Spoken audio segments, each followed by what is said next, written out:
السلام علیکم اگین سید مغار شاہ جی. ایک بھائی پوچھ رہے ہیں کہ میری بیگم جو ہے ان کا معدہ اکثر خراب رہتا ہے، الٹی رہتی ہے، معدے کے اندر جلن رہتی ہے اور ساتھ ہی ان کے منہ کے اندر چھالے بن جاتے ہیں.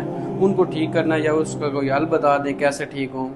وعلیکم السلام جی. علی شرازی ان بھائی کے ساتھ ایک بہت ہی آسان سا نسخہ شیئر کرتے ہیں. اس سے سینے کی جلن، معدے کے مسائل، الٹی کی کیفیت، اس سے نجات ملتی ہے.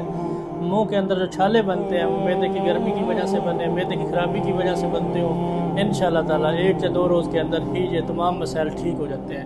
تو انہوں نے کرنا کچھ ایسے ہے، نسخہ کے اجزاء نوٹ فرما لیں. دھنیا خشک لینا ہے 2 تولے، ملٹھی 2 تولے، زیرہ سفید 2 تولے، سونف 2 تولے. ان تمام چیزوں کو لے کر اچھی طرح کوٹ چھان کے صفوف تیار کر کے رکھ لینا. سوری اس کے اندر 2 تولے آملہ خشک جو ہے نا اس کا صفوف بھی شامل کرنا. صفوف بنا کے رکھ لیں. چائے والا آدھا چمچ صبح شام یہ پانی کے ساتھ استعمال کریں. انشاءاللہ تعالیٰ 2 یا 3 روز کے اندر ہی منہ کے چھالے ختم ہو جاتے ہیں. کھانا کھانے کے بعد جو الٹی کی کیفیت ہوتی ہے وہ ختم ہو جاتی ہے.